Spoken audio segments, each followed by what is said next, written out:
उसके रिकैप के लिए डिस्क्रिप्शन बॉक्स में दिए गए लिंक्स को चेक करें। एपिसोड 2 की शुरुआत होती है 1888 से। अल्ट मार्था घबरा कर नींद से जाग जाती है। लगता है इसे भी वैसे ही लव मेकिंग वाले सपने आ रहे हैं जैसे दूसरी दुनिया वाले जोनस और मार्था को आते थे। हो सकता है कि इसका भी कोई बड़ा कनेक्शन हो। फिर स्ट्रेंजर जोनस मार्था को लेकर मैग्नेस फ्रांसिस्का और बार्थोश के पास जाता है। पहले तो सारे ये देखकर खुश हो जाते हैं कि उनकी मार्था जिंदा है, बट फिर अल्ट मार्था इनको बताती है कि वो इनकी मार्था नहीं है। मार्था इन्हें समझाती है कि तुम्हारी दुनिया की तरह ही मेरी दुनिया में भी कयामत आई थी जिसमें वो सारे मारे गए और सिर्फ मार्था बच गई। मार्था इन दोनों कनेक्टेड वर्ल्ड्स के ओरिजिन का पता लगाकर दोनों दुनिया में कयामत आने से रोकना चाहती है। स्ट्रेंजर जोनस फिर इससे पूछता है कि अगर ये मार्था अल्टरनेट वर्ल्ड से है तो इसे इनकी 188 वाली इस सीक्रेट लोकेशन के बारे में कैसे पता, जिसके जवाब में अल्ट मार्था इन्हें बताती है कि ये इन्फॉर्मेशन उसे जोनस ने दी है जो इनकी दुनिया से टाइम और डायमेंशन में ट्रैवल करके अल्टरनेट दुनिया में आया था। ये सुनते ही स्ट्रेंजर जोनस काफी गुस्सा होता है कि ना ही मैंने कभी अल्टरनेट डायमेंशन में ट्रैवल किया है और ना ही कभी अल्ट मार्था से मिला हूं। स्ट्रेंजर जोनस को लगता है कि ये अल्ट मार्था झूठ बोल रही है और इसे एडम ने भेजा है। फिर वहां पर एक अंधा बूढ़ा आदमी आकर अल्ट मार्था को स्ट्रेंजर जोनस के चुंगल से छुड़ा लेता है। ये सारे लोग 1888 में इसी बूढ़े आदमी की जगह पर ठहरे हैं। इसी दौरान स्ट्रेंजर जोनस नोआ के दिए उन लेटर्स को देखता है जो अपेरेंटली इसे मार्था ने भेजे थे। फिर हम देखते हैं कि कैथरीना मिकेल को ढूंढते हुए टाइम ट्रेवल करके 1987 में पहुंच गई है और वो कानवाल के घर में चोरी छुपे सो रही है। डेट है सितंबर 22, 1987 और नीलसन परिवार अब फाइनली हार मानकर अपने बेटे मैट्स नीलसन का अंतिम संस्कार कर देता है। फ्यूनरल के दिन दारू के नशे में धुत जेना अपने हस्बैंड टॉन्टे को इसका जिम्मेदार बताती है कि अगर इसने अपना फोकस क्लाउडिया से हटाकर अपने बेटे पर लगा दिया होता तो शायद हम उसे ढूंढ पाते। और यहाँ पर सबको क्लाउडिया और टॉन्टे के सीक्रेट अफेयर के बारे में पता चलता है। कैथरीना मिकेल को ढूंढते हुए उनके स्कूल पहुंच जाती है और वहां छोटे उल्रिक और हैना से इसके बारे में पूछताछ करती है। कैथरीना को यहाँ पता चलता है कि कोई पागल आदमी मिकेल को लेकर गुफाओं की तरफ भागा था और इसके बारे में ज्यादा पुलिस को पता होगा। पुलिस फिर इसे बताती है कि माइकल और इनेस कानवाल को चाइल्ड प्रोटेक्टिव सर्विसेज ने किसी सीक्रेट जगह पर सुरक्षित रखा है। कैथरीना फिर उस पागल आदमी से मिलने साइक वार्ड चली जाती है जहां इसकी मुलाकात अपनी मां से होती है जो उस वक्त साइक वार्ड में काम करती थी। फिर अपनी मां को इमोशनल ब्लैकमेल करके कैथरीना अंदर जाकर उल्रिक से मिलती है। फाइनली बूढ़ा उल्रिक और कैथरीना एक दूसरे से मिलते हैं जहां कैथरीना इससे वादा करती है कि वो किसी भी कीमत पर उल्रिक को यहां से भगा ले जाएगी। दूसरी तरफ हम देखते हैं कि छोटी कैथरीना और उसकी मां के बीच का रिलेशन कुछ खास नहीं है। टॉन्टे मिसिंग क्लाउडिया की पूछताछ करने प्लांट जाकर वहां काम कर रही जैस्मिन से मिलता है। जैस्मिन इसे बताती है कि गायब होने के कुछ दिनों पहले क्लाउडिया का बर्ताव पूरी तरह से चेंज हो गया था। उसे अचानक से एक डॉग मिल गया था और बीच में एक अजीब सी बूढ़ी औरत भी उससे मिलने आई थी।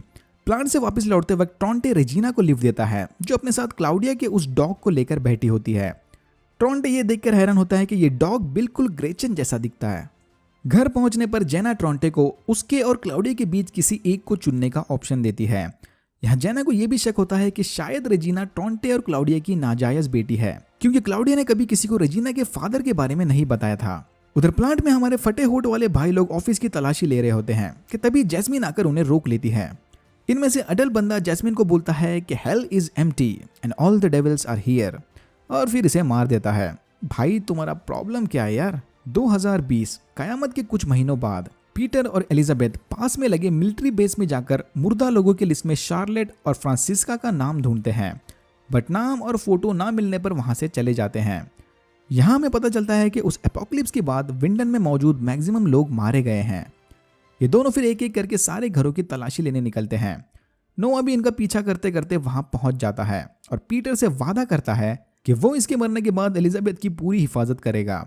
जाते जाते नोआ एलिजाबेथ को यह भी बताता है कि वो विंडन की गुफाओं में रहता है। फिर हम देखते हैं कि क्लाउडिया एपोक्लिप्स और गॉड पार्टिकल से रिलेटेड वॉइस नोट्स रिकॉर्ड कर रही होती है। ये वही रिकॉर्डिंग्स है जो आगे चल के जोनस ने यूज किए थे। क्लाउडिया ने अपनी बेटी रेजिना को एक सीक्रेट लोकेशन पर छुपा कर रखा है जहां वो उसके लिए दवाइयां और खाना लेकर जाती है। क्लाउडिया के वहां से जाने के कुछ देर बाद बूढ़ा टॉन्टे आकर रेजिना को मार देता है ये बोलकर कि I am sorry, she said it's the only way to save you. अब ये किस शी की बात कर रहा है वो तो आगे चलकर ही पता चलेगा। सीजन 2 के एंड में पावर प्लांट से टाइम ट्रेवल करके शार्लेट अब सीधा 2053 में आ चुकी है।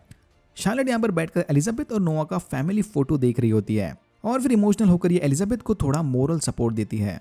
Okay, back to 1888। Bartosz Martha से मिलकर उससे स्ट्रेंजर जोनस के बर्ताव के लिए माफी मांगता है। ये से बताता है कि जब से ये लोग यहाँ पर आए हैं जोनस एकदम बदल सा गया है। यहाँ पर रेडियो एक्टिव मटेरियल्स का मिलना काफी मुश्किल है, तो उनकी टाइम मशीन भी अब किसी काम की नहीं। स्ट्रेंजर जोनस अब अपना सारा टाइम उस नई टाइम मशीन को बनाने में लगाता है। फिर हम देखते हैं कि ये लोग एक्चुअल में टैनहाउस के वर्कशॉप में रुके हैं और ये बूढ़ा आदमी और कोई नहीं बल्कि टैनहाउस के फैमिली का पुराना मेंबर है।